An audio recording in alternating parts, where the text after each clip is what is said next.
दर्शकों, मुजफ्फरपुर शहर में प्रशांत किशोर का आगमन। जी हाँ दर्शकों, जैसा कि आप जानते हैं कि चुनावी रणनीतिकार प्रशांत किशोर आज मुजफ्फरपुर के एक निजी होटल में प्रेस वार्ता कर रहे हैं। आइए सुनते हैं क्या कुछ उन्होंने कहा। शो के प्रायोजक है मां भवानी डेकोर प्राइवेट लिमिटेड, मतलब a complete floor solution, new 0 mile Dadar road Muzaffarpur. आपको ज्ञात है पहले से बिहार में पिछले 1-1.5 महीनों से मई महीने के 5 तारीख को मैंने एक घोषणा करी थी।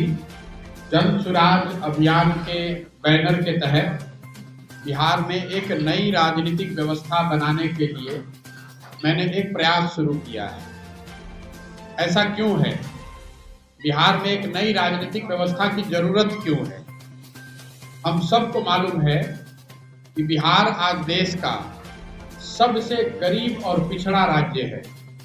देश में सबसे ज़्यादा अशिक्षित लोग, सबसे ज़्यादा बेरोजगार लोग, सबसे ज़्यादा गरीबी रेखा से नीचे रहने वाले लोग और सबसे ज़्यादा पलायन करने वाले लोग अपने राज्य से दूसरे राज्यों में वो बिहार में रहते हैं। बिहार में 13 करोड़ लोग रहते हैं। करीब करीब सरकारी आंकड़ों के मुताबिक 8 करोड़ लोग ऐसे हैं जो दिन का 100 रुपया नहीं कमाते हैं। ये जो स्थिति है ये क्यों बनी है? बिहार जिसका हर एक गौरवशाली इतिहास रहा है, 50 और 60 के दशक में जो राज्य देश के सबसे अच्छे वेल गवर्नड स्टेट में जिसकी गिनती होती थी, वहां से आज हम देश में सबसे निचले स्थान पर कैसे आ गए? उसकी एक बड़ी वजह 1967-1965 के दशक से 1960 के दशक में 1965 के बाद से जो राजनीतिक अस्थिरता रही, जिस पर बहुत चर्चा नहीं होती है। आप में से बहुत कम लोग होंगे जिनको ध्यान होगा कि 1967 से 1990 के बीच में बिहार में 25 सरकारें, 23 साल के अंदर 25 सरकारें आई और गई। राजनीतिक अस्थिरता के उस दौर में बिहार को विकास के मामले में कहीं न कहीं दूसरे राज्यों के मुकाबले पीछे छोड़ दिया। उसके बाद 15 साल लालू जी का राज रहा। लालू जी का जो अपना दावा है उनके पार्टी का या उनके जो सुपुत्र हैं उनका, कि भाई हमारे राज्य में कुछ आर्थिक विकास हुआ या नहीं, हमने सामाजिक न्याय का काम किया, समाज में जो दबे पिछड़े लोग हैं उनको आवाज दी। मैं बिल्कुल आपके ऑन कैमरे पर ये कहने से मुझे कोई हिचक नहीं है कि लालू जी के उस दावे को मान लेने में कोई बहुत ज्यादा बुराई नहीं है कि ठीक है भाई आपने सामाजिक न्याय किया। नीतीश जी बताते हैं कि 2005 से उन्होंने आर्थिक विकास, सामाजिक न्याय के साथ साथ आर्थिक विकास भी किया है। बिल्कुल इस बात में भी दम है कि नीतीश जी के राज में कुछ विकास हुआ है। सड़क थोड़ी बन गई है, बिजली आ गई है, कुछ दूसरी आधारभूत सेवाओं और संरचनाओं में भी कुछ सुधार जरूर हुआ है। काफी नहीं है, इसकी रफ्तार ऐसी नहीं रही है जिससे बिहार के लोगों की जिंदगी बदल सके। 1990 में जब लालू जी चीफ मिनिस्टर बने थे तो भी देश का सबसे गरीब राज्य बिहार था। प्रति व्यक्ति आय देश में सबसे कम उस समय बिहार में था। 2005 में जब नीतीश जी मुख्यमंत्री बने तो प्रति व्यक्ति आय के हिसाब से देश का सबसे गरीब राज्य बिहार ही था।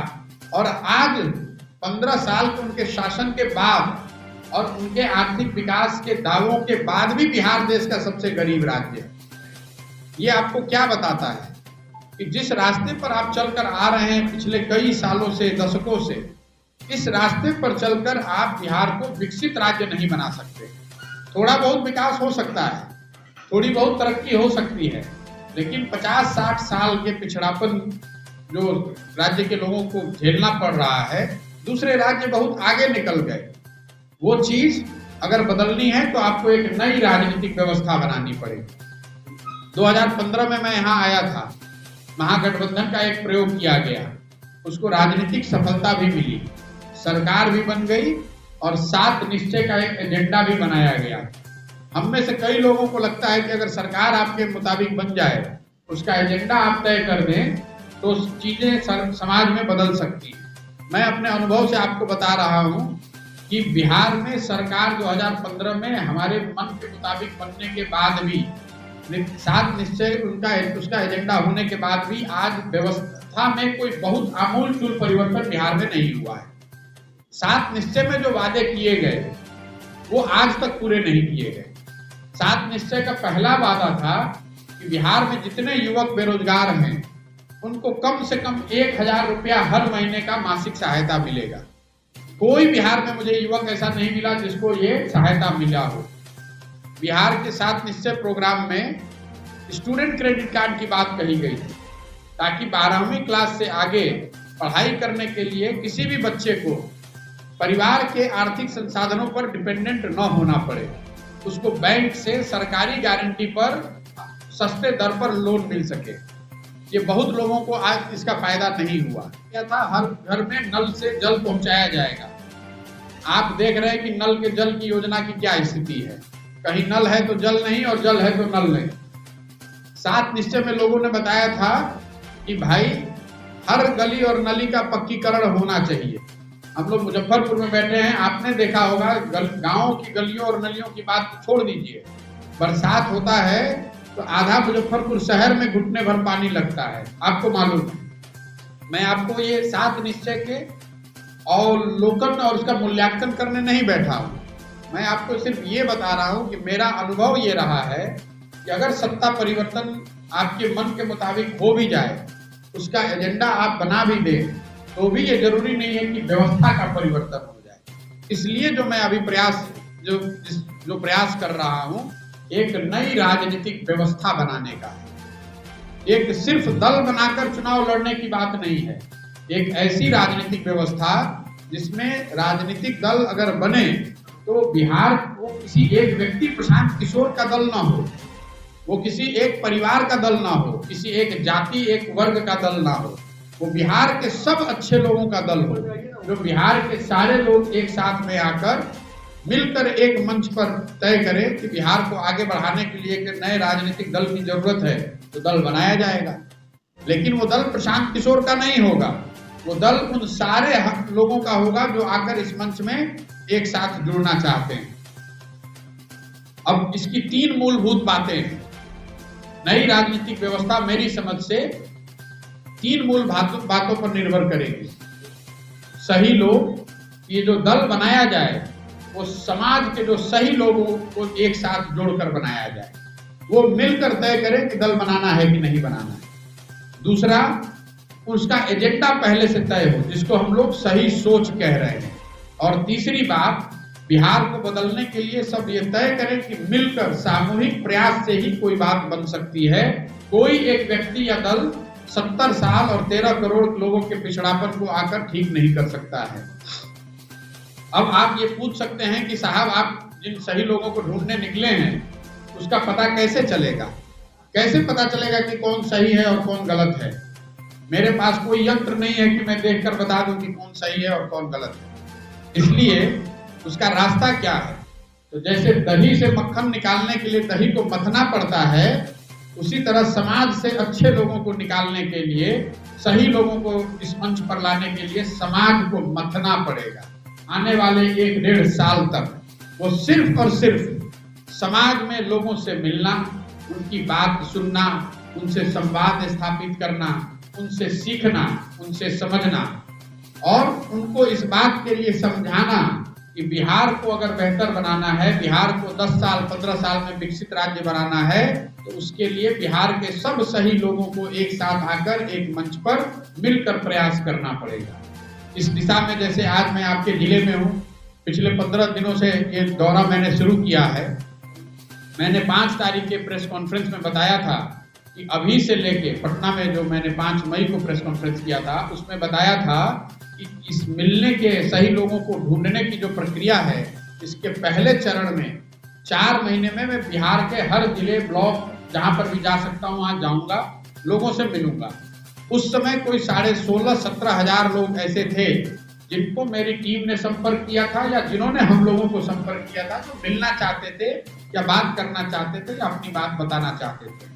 वो संख्या बढ़ के अभी 70,000 से ज्यादा हो गई है। 70,000 से ज्यादा ऐसे लोग हैं जो स्वयं मिलना चाहते हैं या अपने साथ कुछ लोगों के साथ बैठकर ये चर्चा का हिस्सा बनना चाहते हैं। अब मेरी कोशिश ये है कि हर ऐसे लोगों तक पहुंचा जाए। तो अभी से लेकर सितंबर तक मैं ऐसे सारी छोटी गोष्ठियों में जा रहा हूं आज अभी आपके साथ प्रेस से बात कर रहे हैं, अभी आप आधे घंटे के बाद देखेंगे यहाँ पर मुजफ्फरपुर में ऐसे सैकड़ों लोगों ने जिन्होंने मिलने के लिए समय मांगा होगा, उन सभी मैं मिलूंगा, उनसे संवाद करूंगा। अभी आपसे मिलने से पहले मैं यहाँ पर जिला परिषद में जीते हुए जो लोग हैं उनके साथ बैठा हुआ था। उससे पहले मैं यहाँ किसान चाची के गांव गया था, उनको देखने, उनके अनुभव और उनके साथ जो महिलाएं जुड़ी हुई हैं उनके अनुभव को सीखने समझने गया था। तो इस तरह का जो प्रयास है वो अभी सितंबर तक लगातार चलता रहेगा, लेकिन वो काफी नहीं है। इसलिए 2 अक्टूबर से पूरे बिहार के लिए एक पदयात्रा शुरू करेंगे। पदयात्रा नेशनल हाईवे को नापने के लिए नहीं, 3000 किलोमीटर की पदयात्रा, जिसके द्वारा कि बिहार में जितने भी गांव, पंचायत, ब्लॉक, शहर, गली, मोहल्ले, जहां पर भी जाना है, जहां पर भी लोगों से मिलने की जरूरत है, लोगों से बात करनी है, लोगों से कुछ सीखना समझना है, उनसे मिला जाए, उनसे बात करा जाए, उनसे सीखा जाए, समझा जाए। इस प्रयास के तहत 2 अक्टूबर को गांधी आश्रम पश्चिम चंपारण से पदयात्रा शुरू करेंगे और जब तक पूरा बिहार कंप्लीट ना हो जाए, ऐसा नहीं कि 10 दिन पदयात्रा किए और फिर 2 दिन ब्रेक लेकर पटना में बैठे। एक बार 2 अक्टूबर को पदयात्रा शुरू करेंगे तो जब तक पूरा बिहार कंप्लीट ना हो जाए तब तक घर वापस नहीं लौटेंगे। जहां पर शाम हो गई वहीं पर उसी गांव में सोएंगे और अगले दिन वहीं से चलना शुरू करेंगे। अगर बीमार नहीं पड़े या फैमिली में कोई इमरजेंसी नहीं हुई तो इस पूरे यात्रा को हम लोग का अनुमान है कि करीब करने में 1 से 1.5 साल का समय लगेगा। इस 1 से 1.5 साल में बिहार के हर कोने में, हर गांव, हर गली, हर मोहल्ले, हर शहर, हर ब्लॉक, हर पंचायत में पहुंचने का प्रयास करेंगे। वहां लोगों से मिलेंगे, लोगों से सीखने का, सुनने का अवसर मिलेगा। उसके बाद ही आगे का कोई जो रास्ता है वो सार्वजनिक करेंगे। आप में से कई लोग पत्रकार हो या जो यहाँ बिहार के लोग हैं, वो ये भी पूछते हैं कि आपका शिक्षा को लेकर क्या प्लान है, बेरोजगारी को लेकर क्या प्लान है, बिहार को बदलने को लेकर आपका क्या प्लान है। मैं उस विषय में आपको एक सूचना आपको देना चाह रहा हूं कि बिहार के समग्र विकास के लिए 15 महत्वपूर्ण क्षेत्रों में, जिसमें शिक्षा, स्वास्थ्य, कृषि, आर्थिक विकास, ऐसे 15 विभिन्न क्षेत्रों में मैंने कोई 250 लोगों को एकत्र किया है। 250 ऐसे लोग जो अपने अपने क्षेत्र के महारथी हैं, अपने अपने क्षेत्र, अपने अपने विषय के जानकार हैं, और उसमें से ज्यादातर लोग बिहार के पृष्ठभूमि से आते हैं या बिहार से जुड़े हुए लोग हैं। उनको हमने 250 लोगों को 15 अलग अलग ग्रुप्स में बांटा है, जो हर एक सब्जेक्ट पे बिहार के 10 साल 15 साल का ब्लूप्रिंट उस सब्जेक्ट का, जैसे मान लीजिए शिक्षा हो गई, तो शिक्षा में क्या किया जाएगा और कैसे किया जाएगा, उसका एक 10 साल का ब्लूप्रिंट वो बनाएंगे, बना रहे हैं अभी। उसमें मेरी सोच भी शामिल होगी, लेकिन उसको सार्वजनिक करने से पहले ये पूरी पदयात्रा का जो काम है इसको पूरा करेंगे। इसलिए कि अभी जो ब्लूप्रिंट है वो मेरा और उनका ब्लूप्रिंट है, ये बिहार के लोगों का ब्लूप्रिंट नहीं है। लेकिन 1-1.5 साल पदयात्रा करने के बाद, लोगों से मिलने के बाद, उनके सुझावों को समाहित करने के बाद, इस पदयात्रा के खत्म होने के 3 महीने के अंदर बिहार के समग्र विकास के लिए 15 विभिन्न क्षेत्रों के 10 साल का पूरा खाका, पूरा ब्लूप्रिंट सार्वजनिक करेंगे, ताकि जनता ये देख सके कि ये जो बात कह रहे हैं उसको करने के लिए प्रमाणिक तौर पर इनके पास कार्यक्रम क्या है, इसको ये करेंगे कैसे, ताकि पदयात्रा जब खत्म हो तो जितने लोगों से भी मैं पदयात्रा के दौरान मिलूंगा, जिनके पास भी कुछ अच्छा सुझाव होगा, उस सुझाव को समाहित करके बिहार के विकास के लिए 15 महत्वपूर्ण क्षेत्रों में 10 साल में क्या किया जा सकता है और कैसे किया जा सकता है, उसका पूरा खाका पदयात्रा खत्म होने के 100 दिन के अंदर पब्लिक के साथ साझा करेंगे। आपको उसके बाद आप उसको एसेस कर सकते हैं, उसको क्रिटिसाइज कर सकते हैं, उसमें और कोई अपना सुझाव दे सकेंगे। एक बार पब्लिक का फिर से सुझाव लेने के बाद अगले साल नवंबर-दिसंबर में उसको फाइनलाइज करेंगे और ये बताएंगे कि अगर बिहार में आगे बिहार का विकास करना है तो इन 15 क्षेत्रों को इस तरीके से आगे बढ़ाया जा सकता है। और वो जो डॉक्यूमेंट होगा, जो ब्लूप्रिंट होगा, वो किसी दल का नहीं होगा। अगर उस समय की सरकार या कोई दूसरा दल भी उसका कुछ लेना चाहे तो उनका भी स्वागत है।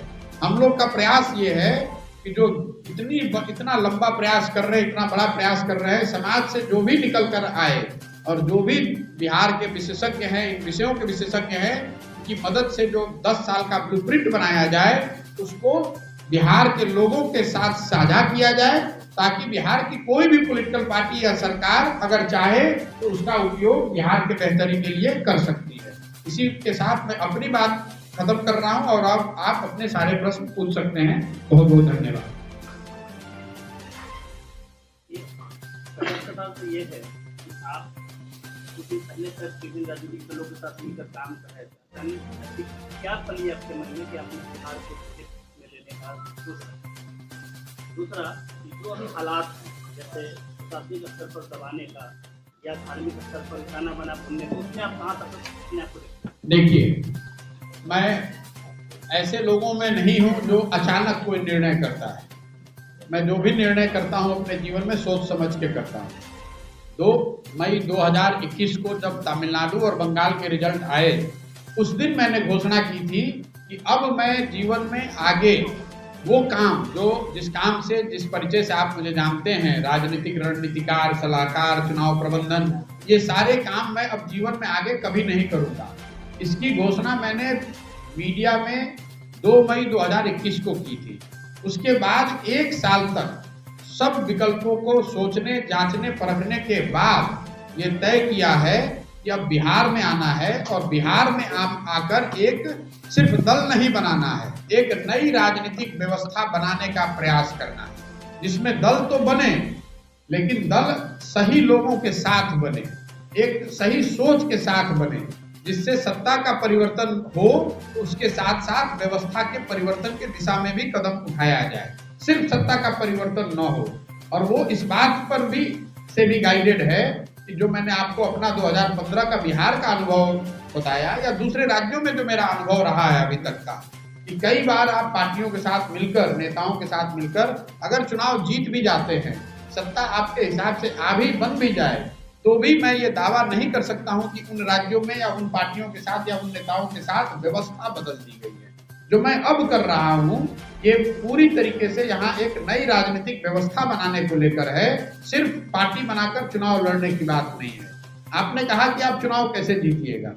पहली बात तो अभी कोई बिहार में चुनाव है नहीं, अभी हम लोगों ने मैंने कोई दल बनाया नहीं।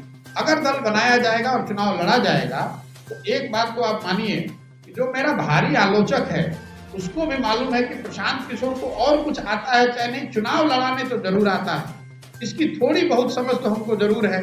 तो आप ये मान कर चलिए कि चुनाव लड़ने के लिए जो कुछ भी किया जाना है वो सब सोच समझ कर आए हैं।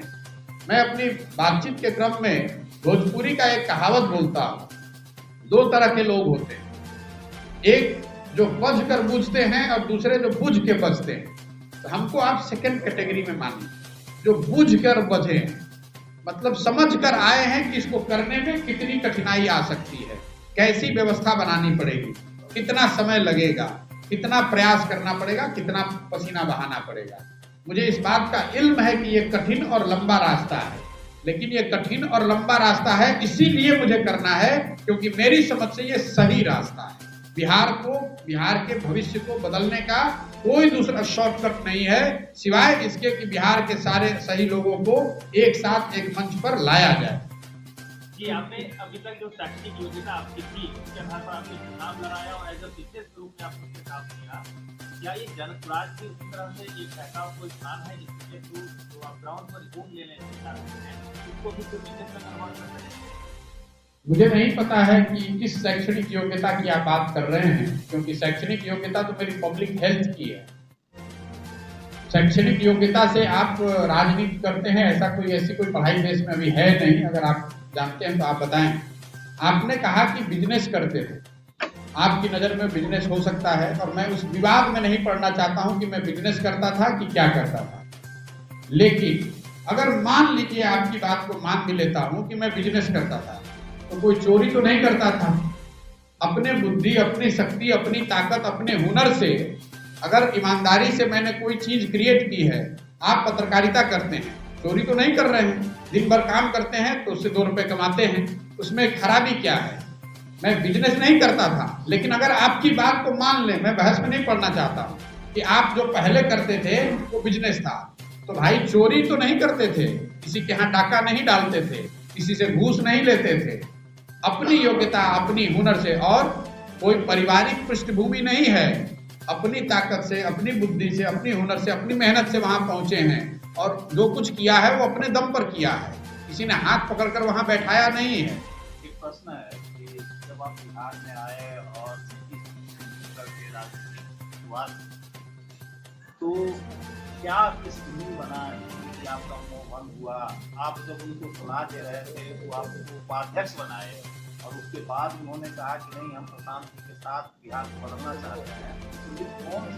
बिल्कुल ठीक बात है। जैसे देखिए, मेरा अपना जो स्वभाव है ऐसा नहीं है कि मुझे पहले दिन से इस बात की जानकारी थी कि मुझे बिहार में आकर कुछ ऐसा प्रयास करना पड़ेगा। पिछले 10 साल में, और उसमें 2-3 साल बिहार से भी जुड़ा रहा हूं मैं, ये मेरा प्रयास रहा है कि जो यहाँ की राजनीतिक व्यवस्था है उसी को किसी तरह से बेहतर बनाकर कुछ अच्छा अचीव किया जाए। उसी दिशा में मैं 2015 में भी आया था काम करने, और एक बार दोबारा 2018 में आया था, जब जिसकी चर्चा आप कर रहे हैं। नीतीश जी ने उपाध्यक्ष बनाया, ये बताया कि आपके साथ आगे चलना है, वो सब ठीक बात है। नीतीश जी से मैं अलग क्यों हुआ, वो पब्लिक डोमेन में है। सीए एनआरसी के मुद्दे पर पार्टी के इंटरनल फोरम पर यह तय किया गया था कि हम लोग इस मुद्दे के विरोध में हैं। एक बार नहीं, 2 बार पार्टी के इंटरनल फोरम पर इसको फॉर्मली बताया गया, और नीतीश जी उस समय अध्यक्ष थे पार्टी के। फिर पार्लियामेंट में मैं कहीं था, पार्लियामेंट में पता चला पार्टी ने वोट कर दिया सीए एनआरसी के फेवर में। तो मैं आकर मैंने नीतीश जी से पूछा कि भाई, अगर पार्टी में हम लोगों ने निर्णय लिया था कि हम सीए एनआरसी के खिलाफ में हैं, तो हम इसके पक्ष में पार्लियामेंट में वोट क्यों कर रहे हैं? तो उन्होंने बताया कि पार्लियामेंट में वोट अगर कर भी दिया तो कोई बात नहीं है, बिहार में लागू नहीं होगा। जैसा आपको मालूम है कि बिहार में उन्होंने विधानसभा में ये बात पारित कराया कि सीए एनआरसी लागू नहीं होगा। लेकिन उसको लेकर मेरे मन में ये तकलीफ थी कि भाई, अगर आप पार्टी में कह रहे हैं कि नहीं लागू करेंगे, पार्लियामेंट में उसके सपोर्ट में वोट कर रहे हैं, और विधानसभा में फिर उसके विरोध में प्रस्ताव ला रहे हैं, तो वो जो दौर था उसमें मैंने सार्वजनिक तौर पर उस पार्टी के स्टैंड का विरोध किया।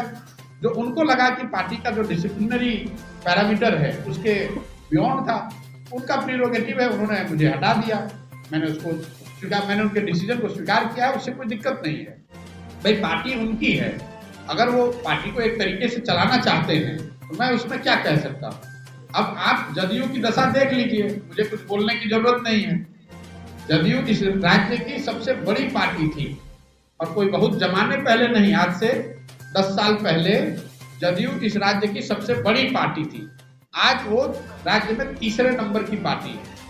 तो मैं आपके और आपके दर्शकों के विवेक पर छोड़ता हूं कि उन्होंने जो निर्णय पिछले कुछ सालों में, सिर्फ मेरे लिए नहीं, कई विषयों पर जो निर्णय उन्होंने लिए हैं, उसका पार्टी को फायदा है राजनीतिक या नुकसान है, ये तो सामने दिख रहा है आपको। मेरा सवाल है, किंग मेकर की भूमिका से आप कौन सी भूमिका में आना चाहते हैं? भैया ना, पहली बात तो मैं कभी किंग मेकर नहीं रहा, ये आपका परसेप्शन है। जो लोग भी चुनाव जीतते हैं, जो नेता या पार्टी चुनाव जीतते हैं, वो अपनी ताकत, अपने कार्यक्रम, अपने आइडियोलॉजी, अपने वजह से जीतते हैं। हमारे जैसे लोग उसमें कुछ मदद कर सकते हैं। मैं नहीं, गाइडलाइन की बात नहीं है।